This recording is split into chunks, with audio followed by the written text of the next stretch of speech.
আসসালামু আলাইকুম এভরিওয়ান। যে যেখান থেকে ভিডিওটি দেখছেন আশা করি আল্লাহর অশেষ রহমতে ভালো আছেন। আমরা আলহামদুলিল্লাহ ভালো আছি।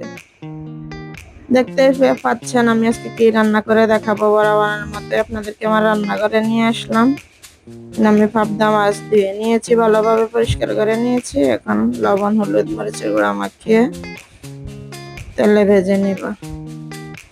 তারপর আমি একটা বেগুন দিয়ে রান্না করে দেখাবো আজকে। অনেকেই জানেন খেতে এটা খুব মজা। তারপর আমি রান্না করে দেখাচ্ছি।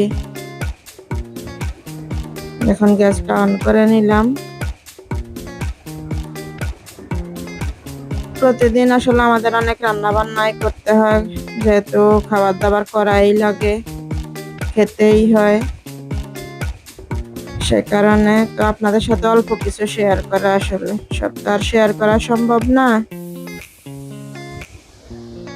তাই মাছ রান্নাটা আজকে আপনাদের সাথে শেয়ার করব, যেহেতু আমার রান্নার ব্লগ করে, সাথে সব ধরনের ব্লগই করে বেশি, যেহেতু রান্না জুড়ে, এ কারণে রান্নাটা বেশি দেখানো। মাছটা আমি হালকা করে ভেজে নিয়েছি, খুব কড়া করে ভাজবো না, যেহেতু এটা সবজি দিয়ে রান্না করব। বেগুন দেখুন আমি এখনো কাটি নেই, মাছটা আগে কষিয়ে নিব।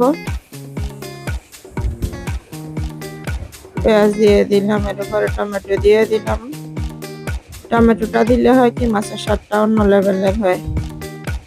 তো টমেটোর সাথে দিয়ে দিলাম রসুনের পেস্ট। এখানে আমি আদা ইউজ করব না, যেহেতু মাছটা এমনিতেই নরম। দিয়ে দিলাম হলুদের গুঁড়া মরিচের গুঁড়া, দিয়ে দিলাম স্বাদ মতো লবণ, দিব হাফ চামচের মতো জিরার গুঁড়া। তারপর সব মশলা একবারে মিলিয়ে নিব, ভালোভাবে কষিয়ে নিব। এখন এখানে আমি অল্প একটু গরম পানি দিয়ে মশলাগুলো ভালোভাবে কষিয়ে নিচ্ছি। তরকারিতে গরম পানি ব্যবহার করলে হয় কি তরকারির স্বাদটা ভালো হয়। ঠান্ডা পানি ইউজ করলে অনেক সময় তরকারিটা আসলে খেতে বেশি ভালো লাগে না। চেষ্টা করবেন সবজিতে তরকারিতে রান্না করার সময় গরম পানি ব্যবহার করতে। এবার যে আমি 2-3টা কাঁচামরিচ ফালি করে দিয়ে দিচ্ছি। তারপরে এই পাকে আমি একটা বেগুন নিচ্ছি, কেটে কেটে দিয়ে পরিষ্কার করে নিব। মশলাগুলো কষানো হয়ে যাক। দেখুন প্রায় তেল উঠে এসেছে। এখন আমি বেগুনগুলো দিয়ে নেড়ে চেড়ে এর উপরে মাছগুলো বিছিয়ে দিব। তারপর একটু ঢেকে দিব কষানোর জন্য। বেগুন আর মাছ একসাথে কষানো হবে।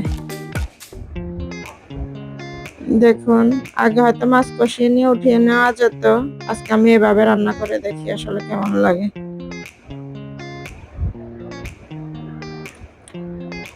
রংটাও খুব সুন্দর দেখাচ্ছে, খেতেও আসলে খুব মজা হয়েছিল।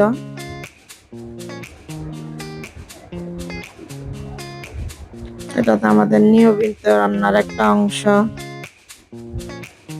আমাদের দুপুরের খাবারের আয়োজন এটা ছিল। মাছটা আমি কষিয়ে নিলাম।